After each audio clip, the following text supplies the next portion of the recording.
Picture this. You're in your space, alone with your thoughts. You're not chasing, not texting. I'm trying to find excuses to bump into her world. You're holding the line like a man should, grounded in your silence, focused on reclaiming your center. You're waking up, doing your thing, trying to pour yourself back into life. But then it hits quietly at first, like a whisper that grows louder. She's silent too. No messages, no reactions, no breadcrumbs. It's like she vanished, and now your mind races. Is she done? Is this her playing the same no-contact game? The panic creeps in, not because you're weak, but because you're human, because you loved, because part of you still wants to believe that silence is a test, not a goodbye.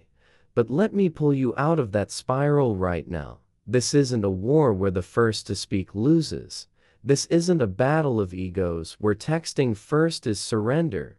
Know this. Silence, it's a mirror. It reflects who you are in this very moment. And if you crack under the weight of your own thoughts, it means you've forgotten something critical, who the hell you are. This moment is not about her silence. It's about your self-awareness, your sense of worth, your ability to sit with discomfort and not flinch. This is where men either break or build. You're not in limbo. You're not in some purgatory of what-ifs. You're in a defining chapter of your life, one that asks you to rise or regress. And if you let this silence make you feel invisible, you've already lost. But if you let it shape you, strengthen you, wake you up, that's how you turn a period of distance into your most powerful transformation yet. Most men treat no contact like a waiting room, pacing back and forth in their mind, staring at the metaphorical clock, counting the days like something magical is supposed to happen day 14, day 30, day 60. They think if they just stay quiet long enough, she'll come running back. But that mindset, that's the very thing that keeps them stuck. No woman is drawn to a man who waits around hoping. She might have walked away, but that doesn't mean you're supposed to stand still. You're not frozen in time. You're supposed to be evolving. Every second you spend wondering if she's thinking about you is a second you're not using to become the kind of man she couldn't see before. This isn't just a break. It's a blueprint to rebuild your life, to sharpen your edges, to reclaim the parts of you that were dulled down trying to please, trying to fix, trying to hold together what wasn't ready to last. Get out of bed earlier, get to the gym, read more, get your money right, learn a new skill, stack when so high, you forget what you were waiting for in the first place. Because if she does come back and finds the same version of you she walked away from, there's no reason for her to stay. But if she sees a man who outgrew the heartbreak, who found purpose in the pain, who rose without resentment, she won't just notice. She'll remember. The world doesn't stop because your heart got bruised, and neither should you. This isn't about pretending you don't care. It's about caring enough about yourself to refuse to sit still. You're not just surviving no contact, you're using it to evolve, to level up, to build a life so rich with purpose that even silence feels like progress. Silence isn't just about shutting your mouth, it's about sharpening your presence. It's about understanding that every word you don't say carries weight, especially when it's backed by action. When most guys go silent after a breakup, they still try to be seen. They lurk on her stories, drop sad quotes on social media, post subtle signals hoping she'll read between the lines. But that's not real silence. That's noise in disguise. Real silence, the kind that shifts the power, comes from a place of internal control. It comes when you stop performing and start evolving. When your absence doesn't feel like a tactic, but a transformation. She's going to wonder where you went. She might expect you to check in, send a "just thinking of you" text, or show up indirectly through mutual friends or status updates. But when you don't, when your life keeps moving and you're nowhere to be seen, no, not because you're hiding, but because you're living, that's when the questions creep in. Why isn't he chasing? Did he really let go? Was I not as important as I thought? Those questions aren't born from manipulation, they're born from uncertainty. And uncertainty, when paired with visible growth, creates attraction. You don't need to prove anything to her. Your actions, your new habits, your upgraded mindset, those will speak louder than any apology or explanation ever could. Let her build her own narrative.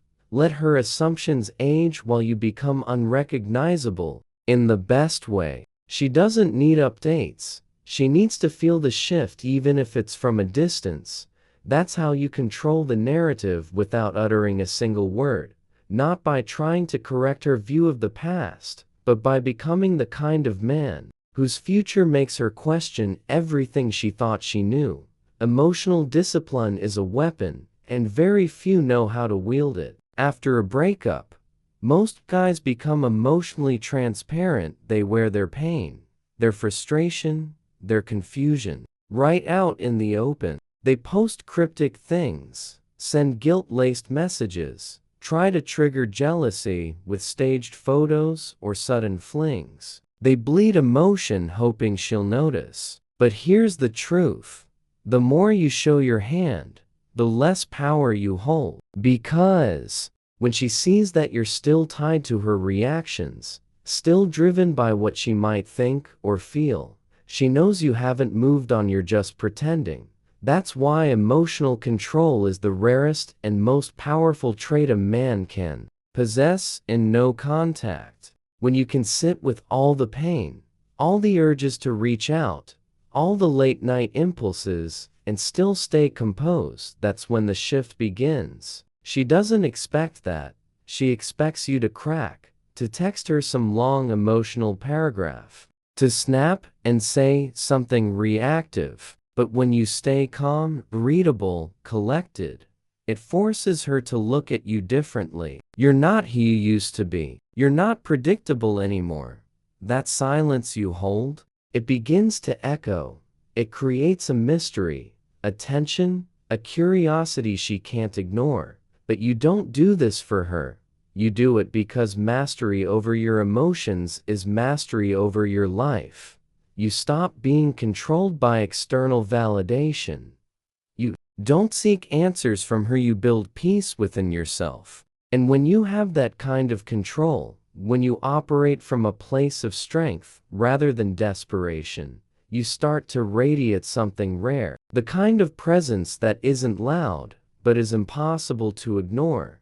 That's how you win the game. Without ever making a move, by refusing to play it emotionally. Detachment is one of the most misunderstood forms of strength. People assume it means you don't care, that you're cold or numb or indifferent. But that's not it at all. Real detachment comes from deep care. It just no longer demands to be validated or returned. It means you loved fully, you gave honestly, but now you've chosen to protect your peace more than you chase connection. That's power. And when you truly detach, not out of bitterness, not out of ego, but out of self-respect, you begin to see just how much energy you used to give away without return. It's not about pretending you don't miss her. You might. You probably do. It's not even about killing the feelings. It's about no longer allowing those feelings to run your decisions. Detachment means she can post, she can move, she can disappear, and it doesn't shake your foundation, because your center is no longer tied to her presence. Your identity doesn't need her recognition. You stop playing the invisible tug of war for control. You stop needing closure. You realize that your healing was never going to come from her anyway. And here's the twist. That energy, that quiet, composed, grounded detachment, it's magnetic. She'll feel it. Maybe not immediately, but it will reach her eventually. It creates a space that forces reflection, not reaction. She might wonder if you ever cared. She might question whether she was wrong about who you were. That's not your concern. Your only job now is to keep choosing yourself every time, because that kind of energy, that stillness in your soul, doesn't just attract, it commands respect. You didn't walk away to make her chase. You walked away to protect what you've built inside. And when you do that, you become someone no silence can shake, and someone she can't easily forget.